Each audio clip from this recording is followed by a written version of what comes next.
Bueno, buenos días, buenas tardes o buenas noches. El tema de hoy va a ser la teoría general de las medidas cautelares. Les voy a compartir el PowerPoint como siempre. Vamos a abrirlo. Bien. Vamos a definir en primer término qué entendemos por medidas cautelares. Muy bien, son aquellas medidas tendientes al aseguramiento del resultado de un proceso o del resguardo de una persona, un derecho o un bien en litigio. ¿Sí? Estas medidas cautelares, como tales, tienen 4 caracteres principales. Ellos son las de ser provisionales, mutables, accesorias e inaudita parte. ¿Por qué son provisionales? Porque tienen un tiempo de duración determinado, no pueden prolongarse sine die, ¿sí? No pueden prolongarse más allá de un plazo razonable dentro de un proceso, ¿sí? Porque tienen un fin que se agota en sí mismo, aunque podríamos llegar a discutir que existen ciertas medidas cautelares de características permanentes cuando son interpuestas de manera autónoma. Y esto está regulado en algunos de los ordenamientos jurídicos procesales dependiendo de la materia. Por ejemplo, en el caso del fuero contencioso administrativo, tenemos la posibilidad de interponer una medida cautelar autónoma, siempre teniendo en cuenta esta nueva doctrina de las tutelas procesales urgentes. Pero bueno, hoy en día sigue siendo la excepción. ¿Por qué son mutables? Porque pueden cambiar en el transcurso de su sustanciación. Podemos encontrar medidas cautelares, mmm, quizás de un contenido no tan que no afecten de una determinada manera un derecho o que lo afecten mínimamente y después se vayan acrecentando, como va a ser el caso de las medidas cautelares en el proceso penal, sobre todo las medidas personales que coartan la libertad, o bien podemos llegar a tener en los procesos no penales una medida cautelar que por su naturaleza o por las circunstancias mismas del proceso que pueden ir cambiando, pueden ir mutando en su intensidad o en su naturaleza. ¿Por qué son accesorias? Porque, como habíamos definido, funcionan para asegurar el resultado de un proceso principal. Por ende, si su naturaleza es la de asegurar el fin de ese proceso principal, siempre serán accesorias del mismo. Y por último, se dice que se decretan inaudita parte. ¿Y esto qué quiere decir?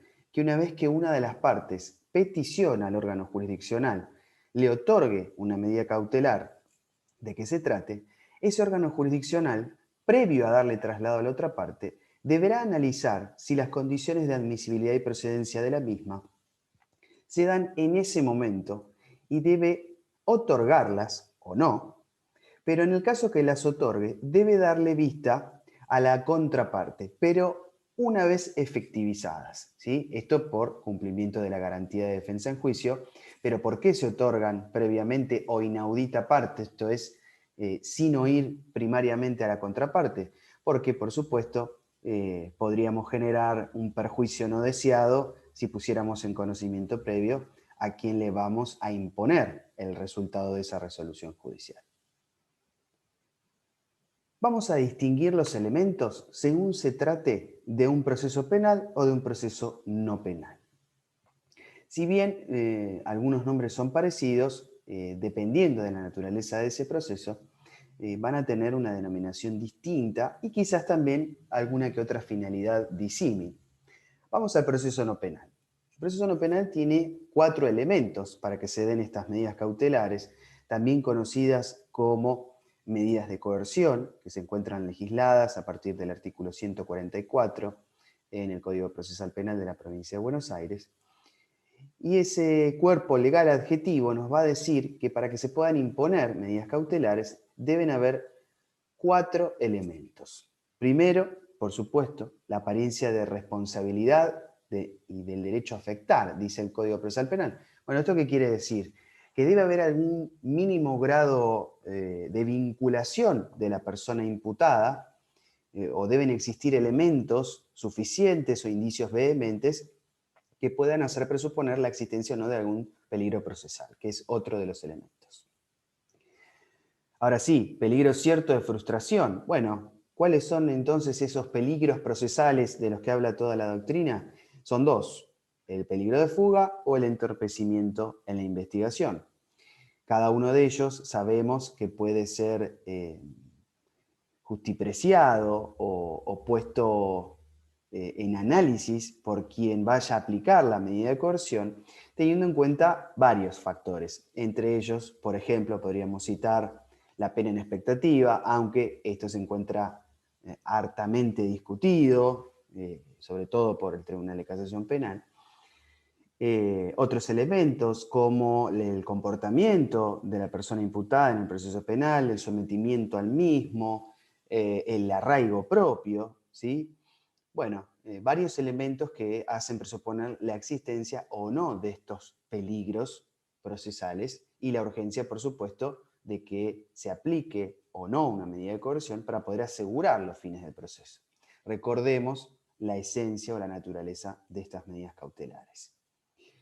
En tercer lugar, tenemos la proporcionalidad, es decir, cuál es el bien jurídico afectado prima facie, porque recordemos que las medidas de coerción se dan usualmente en los primeros momentos de un proceso penal, por ende no tenemos ni siquiera una probabilidad cierta del acaecimiento de un hecho delictivo, ni mucho menos de la autoría responsable, eso se decidirá mucho tiempo después en el veredicto y sentencia, pero podríamos pensar que la afectación de ese derecho, de ya sea un derecho patrimonial o el derecho a la libertad ambulatoria, podría llegar a ser desproporcionado con el, el delito que se esté investigando, ¿sí? O la verdadera afectación a un bien jurídico que tenga ese hecho prima facie delictivo.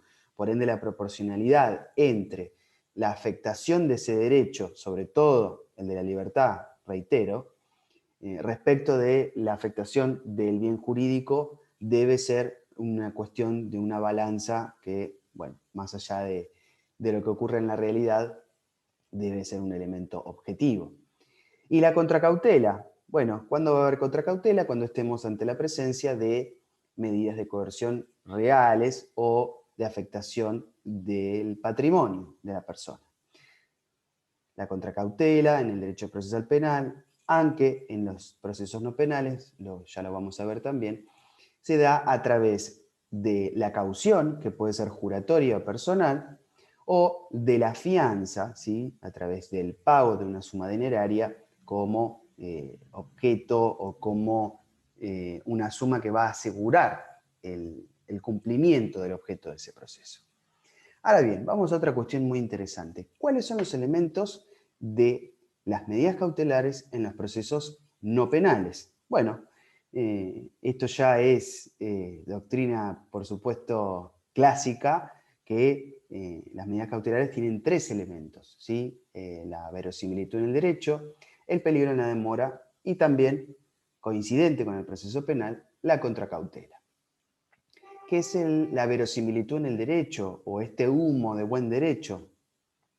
Bueno, esto quiere decir que existen elementos, ¿sí?, ya incorporados al expediente o al menos reseñados, ¿sí?, incluso elementos probatorios, que hacen presuponer la validez y la existencia del derecho que yo estoy reclamando, ¿sí? Podríamos hablar de ciertos documentos, incluso de resoluciones judiciales anteriores que se relacionen con el conflicto sometido a decisión del órgano jurisdiccional, que por supuesto van a crear un escenario preliminar, al menos, demostrando que hay un cierto grado de certeza en el reclamo por el cual se solicita o se peticiona esa medida cautelar. Esto obviamente dependerá de cada caso en concreto.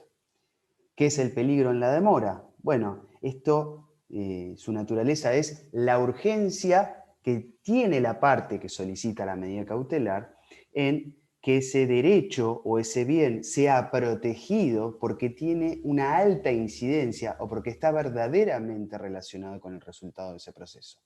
ya sea porque ese bien o ese derecho sea el de la pretensión principal o porque esté íntimamente relacionado con la misma.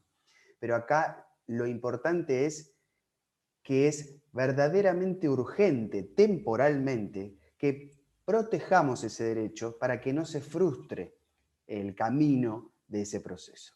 Y por último, la contracautela, que será una especie de garantía de la parte que solicita la medida cautelar a través de la caución juratoria, personal o el pago de una suma dineraria o fianza. ¿Sí? Dependiendo de la complejidad de la medida cautelar, será la contracautela.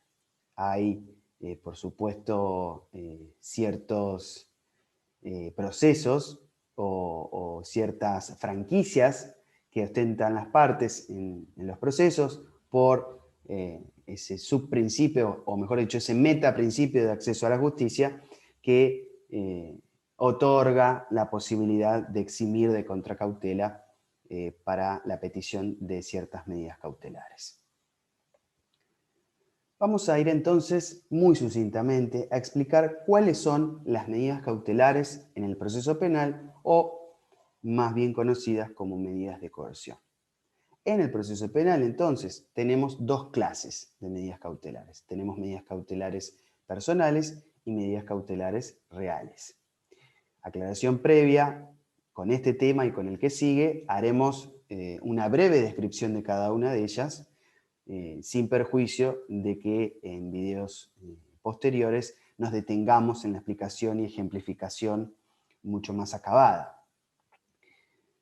Bien, las medidas personales o medidas de coerción personales son aquellas que afectan la libertad de locomoción, la libertad ambulatoria, ¿sí? Ese derecho de primera generación consagrado en el artículo 14 de nuestra Constitución Nacional. Y vamos a hacer una breve descripción desde la menos gravosa hasta, por supuesto, la más gravosa de ellas.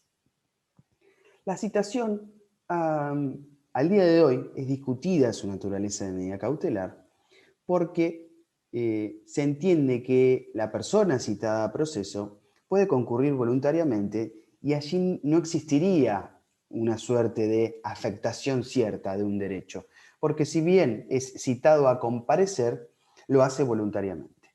¿Cuándo será en medida de coerción? Bueno, cuando la citación deba ser compulsiva, ¿sí?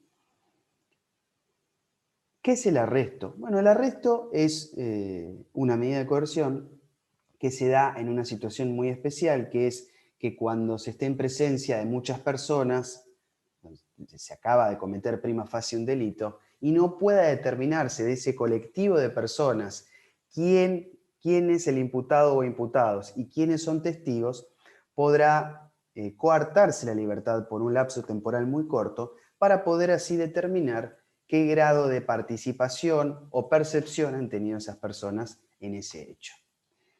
La aprehensión es la posibilidad de coartar la libertad personal en los procesos penales por flagrancia, esto es, sorprendidos en el momento del hecho, en momentos posteriores, o con aquellas personas que ostenten elementos que tienen que ver con el delito endilgado. ¿Sí? Esa es la medida estrella de este tipo de procesos penales especiales. Por supuesto que también tiene una duración muy corto plazo, muy temporal. La detención es, adentrándonos ya en los escalones superiores de las medidas de coerción, es aquella que se va a dar para garantizar primero el derecho del imputado o imputada en un proceso penal de poder prestar declaración en los términos del artículo 308 de ese cuerpo legal, es decir, ejercer el primer acto de defensa material durante el proceso penal. Pero aquí no solo tenemos un límite temporal, sino que tenemos un límite penal, un límite de monto de pena. Es decir, serán detenibles aquellas personas que prima facie hayan cometido delitos con pena mayor a 3 años. ¿Sí? La detención, como todas las medidas cautelares personales en el proceso penal, también tiene un tiempo de duración, y cuando fenezca su término o a su término, quien esté investigando, en la mayoría de los casos el Ministerio Público Fiscal, debe decidir si la convierte en prisión preventiva, es decir, la medida de coerción más gravosa, o deja en libertad al imputado, ya sea por libertad por falta de mérito o por sobreseimiento. O también podría llegar a ser por un archivo. Por fin, entonces, la prisión preventiva, que es la medida cautelar o medida de coerción más gravosa en el proceso penal. ¿Cuándo se podrá peticionar la prisión preventiva de una persona? Bien, cuando existan elementos suficientes o indicios vehementes de que ha cometido un hecho ilícito esa persona y de que es calificable dentro de los tipos penales. Ahora bien, también se tienen que dar otros dos elementos: que haya prestado declaración y que no concurra alguno de los supuestos para otorgar la excarcelación, ¿sí? Recordemos que la excarcelación se da una vez que la persona está privada de la libertad y puede ser por cualquiera de los 11 incisos regulados en el artículo 169 del Código Procesal Penal. Las medidas de coerción reales, cuya explicación la voy a reservar ahora cuando expliquemos la de los procesos no penales, tienen que ver con la afectación del patrimonio y no ya con la libertad ambulatoria, ¿sí? Acá lo que se va a coartar o lo que se va a poner en crisis o lo que se va a afectar para proteger el andamiaje del proceso va a ser el patrimonio. En el caso de que haya un patrimonio conocido del imputado, se podrá aplicar un embargo, y en caso de que no, una inhibición general de bienes. Vamos a pasar ahora a las medidas cautelares en los procesos no penales, ¿sí? Sin perjuicio de que existe siempre una ventana, si se me permite la expresión, de lo que se conoce como medidas cautelares innovativas, que son todas aquellas permitidas por los códigos de procedimiento. Por supuesto, no pueden afectar garantías constitucionales, el debido proceso legal, por supuesto, pero no tienen que ser precisamente una de todas estas que vamos a explicar ahora, sino que la creatividad de quien lo peticiona puede llegar a transformarlo a esa solicitud, ¿por qué no?, en una medida cautelar. Así entonces, vamos a tener en los procesos no penales al embargo, a la inhibición general de bienes, al secuestro, a la anotación de litis, a la prohibición de innovar, a la prohibición de contratar, la intervención judicial y la protección de personas. Vamos a definir cada una de ellas y dar alguna somera explicación extra. ¿Qué es el embargo preventivo? El embargo preventivo es una medida cautelar en cuya virtud se afectan e inmovilizan uno o varios bienes de quien es o ha de ser demandado en un proceso de conocimiento o en un proceso de ejecución, a fin de asegurar la eficacia práctica de las sentencias que en tales procesos se dicten, ¿sí? ¿Qué diferencia hay entre un proceso de conocimiento y un proceso de ejecución? Muy simple. El proceso de conocimiento es un proceso amplio en el que se discutirá el hecho, la prueba aportada por las partes y recién se definirá la suerte de ese proceso en la sentencia definitiva.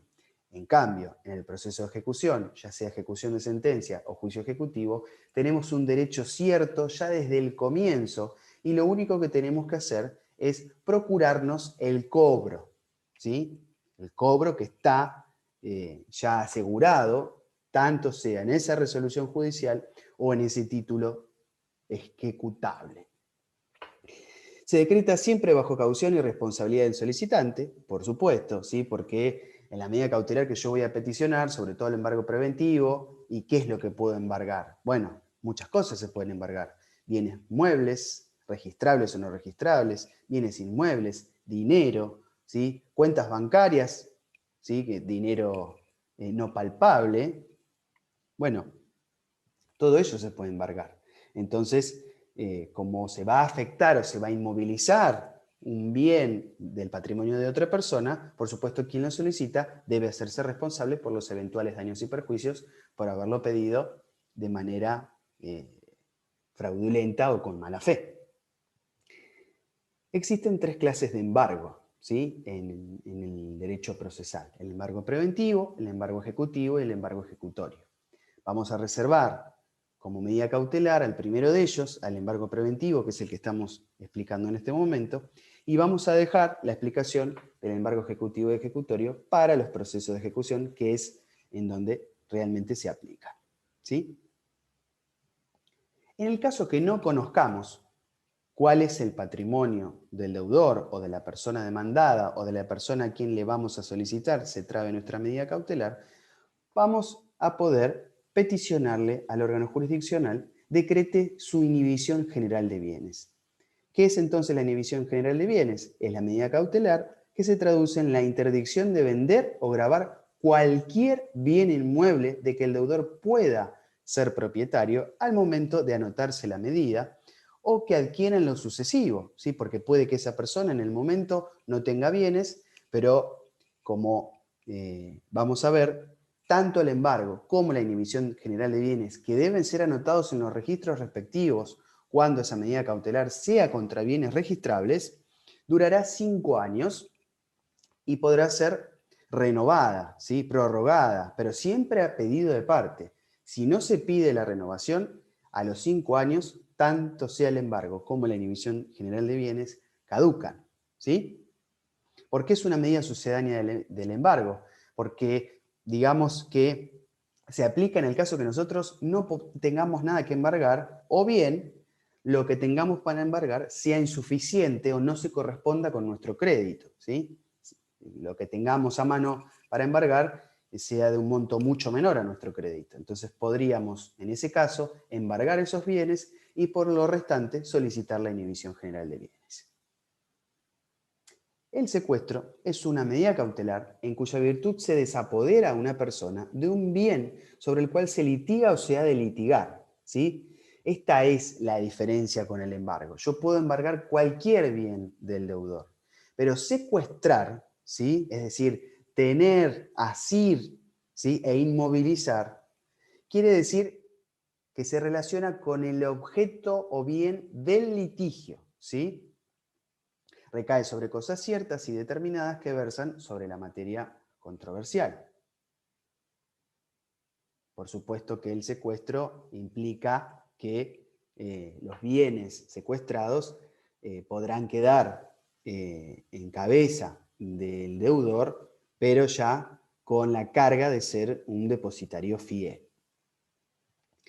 La prohibición de innovar y la prohibición de contratar son dos medidas cautelares autónomas, no es una sola. ¿Sí? Vamos a la primera de ellas, también conocida como medida cautelar de no innovar. ¿Qué implica no innovar? Bueno, es no alterar el escenario o el statu quo actual. ¿Sí? ¿Por qué? Porque alterarlo nos generaría a nosotros un perjuicio y le generaría, por obvias consecuencias, un perjuicio al proceso. Entonces nosotros lo que vamos a pedir es que esa situación, de hecho, no se vea alterada, porque en caso de alterarse, el perjuicio sería mucho mayor. Entonces la vamos a definir como la medida cautelar en cuya virtud se ordena a una de las partes a que se abstenga de alterar, mientras dura el proceso, la situación de hecho o de derecho existente en un momento determinado. Es solamente eso. ¿Sí? Es vamos a decir, no hay una verdadera afectación de un bien, ¿sí? Lo que hay es la petición de un dejar todo como está hasta ese momento y mientras dure el proceso. Es decir, hasta tanto se resuelva la situación en conflicto. Ahora bien, ¿qué es la prohibición de contratar? Bueno, la prohibición de contratar es una medida cautelar que busca asegurar el resultado práctico de un proceso en el que se discuten derechos sobre bienes determinados, respecto de los cuales media el temor de que alguna de las partes los ceda, arriende o enajene a un tercero, en cuyo caso el juez puede ordenar que los eventuales interesados se abstengan de celebrar el contrato y acordar publicidad a la prohibición. Esto ya sí tiene que ver, ¿sí?, con que no se lleve adelante un acto jurídico determinado que tenga que ver con la cesión, el arrendamiento o la misma enajenación a una tercera persona que pueda resultar incluso más perjudicada que quien solicita la prohibición de contratar. No es muy común de verla en los procesos no penales, pero al estar legislada en el Código de Procedimiento, por supuesto que la incluimos en el catálogo de la explicación. La intervención judicial ya es, sí, una afectación en cuanto a la organización de una persona jurídica, ¿sí? En el mayor de los casos, una sociedad de la que se trate. Por supuesto, se pueden intervenir todas las sociedades de la Ley General de Sociedades 19.550, pero lo importante de saber de este tipo de medida cautelar es que existen distintos tipos de intervenciones, desde la más simple hasta aquella que genera un verdadero tipo de intervención, incluso al punto de poder tomar ciertas decisiones, es decir, que una tercera persona designada por el juez tome ciertas decisiones sobre el giro comercial, ¿sí? Estamos hablando de algo verdaderamente gravoso, si se quiere, para esa sociedad, pero necesario para asegurar el resultado de un proceso judicial. Entonces, ¿qué es la intervención judicial? Es la medida cautelar en cuya virtud una persona designada por el juez en calidad de auxiliar externo interfiere en la actividad económica de una persona física o jurídica. ¿Y por qué acá dice física? ¿Sí? Y es mucho más común que se dé en las personas jurídicas, pero puede pasar que una persona física lleve adelante, por ejemplo, una profesión, ¿sí? Y tenga, en ese caso, a través de su profesión, un giro comercial y sea necesario intervenir ese giro comercial, ya sí de esa persona física, porque no ha generado ningún tipo de personalidad jurídica. ¿Sí? Pero bueno, repito que lo más común es que se dé en las personas jurídicas. Sea para asegurar la ejecución forzada a través de la figura del recaudador o para impedir que se produzcan alteraciones en el estado de los bienes. Ahí hablaremos de un fiscalizador. También será, por supuesto, una medida complementaria del embargo. Como podrán ver, el embargo es la medida cautelar más utilizada en los procesos no penales, por ello es que la inhibición general de bienes como sucedánea y la intervención judicial como complementaria, pero siempre del embargo, ¿sí? La anotación de litis es la medida cautelar por la que se pone en conocimiento a través de un medio masivo, ¿sí? O que nos asegure a nosotros que llegue a conocimiento de quienes tiene que llegar sobre la existencia de un proceso, ¿sí? Es lo mismo que nosotros demos o no demos a conocer la existencia de ese proceso. Bueno, no, claramente nosotros vamos a solicitar la anotación de litis porque eso nos va a traer un beneficio, ¿sí? O al menos no se va a agravar la situación de hecho que nosotros estamos peticionando, que no se agrave. Entonces, ¿qué es la anotación de litis? Es la medida cautelar que tiene por objeto asegurar la publicidad de los procesos relativos a bienes inmuebles para el supuesto de que las sentencias que en ellos se dicten hayan de ser opuestas a terceros adquirentes del bien litigioso o a cuyo favor se constituya un derecho real sobre este. Esta anotación de litis deberá realizarse, ¿sí? En el registro que corresponda a ese bien mueble o inmueble sea registrable. Ahora bien, dijimos que el embargo y la inhibición general de bienes también se anotaban, pero generan una inmovilización, ¿sí? Porque primero hay que resolver el conflicto que trajo aparejado ese embargo o esa inhibición. En cambio, la anotación de litis es una puesta en conocimiento, pero no ya para la contraparte, sino para terceras personas, ¿sí? Para que se anoticien de que existe un proceso judicial, es decir, que hay un conflicto con ese bien determinado, para que se abstengan de querer negociar sobre ese bien. Y por último, y para mí una quizás de las más importantes medidas cautelares, hasta acá vimos que se pueden proteger derechos, bienes o personas. En estas que vimos hasta ahora, embargo, inhibición general de bienes, secuestro, prohibición de innovar, contratar, anotación de litis, siempre nos referimos en su gran mayoría a derechos o bienes. Pero Al empezar esta clase, habíamos dicho que las medidas cautelares también en su naturaleza existen para la protección de personas, ¿sí? ¿Y qué es la protección de personas o cómo se genera la protección de personas a través de una medida cautelar? Bueno, a través de leyes especiales de protección de determinados eventos o hechos jurídicos, en su mayoría que tienen que ver con personas vulnerables en razón ya sea de su estado mental, de su poca edad o de que se encuentren en una situación de vulnerabilidad, tanto sea económica o por sometimiento a situaciones de violencia física o psicológica, o emocional, o económica, o de la que se trate, ¿sí? El ejemplo paradigmático es la Ley 12.569 de protección contra la violencia familiar, que consagra un listado de medidas cautelares, entre ellas, por ejemplo, los perímetros de exclusión, el cese de hostigamiento, ¿sí? Entre otras. Pero por supuesto que son medidas cautelares dirigidas a la protección de determinadas personas. ¿Qué es entonces? Una medida cautelar dirigida a la protección de personas expuestas a peligros o amenazas sobre su integridad física o moral o sobre su libertad de determinarse en un asunto de orden privado.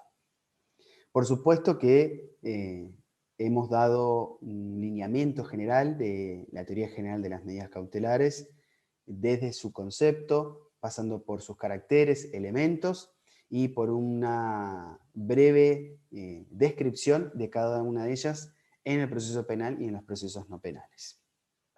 Les agradezco por su tiempo y nos estamos viendo la próxima clase.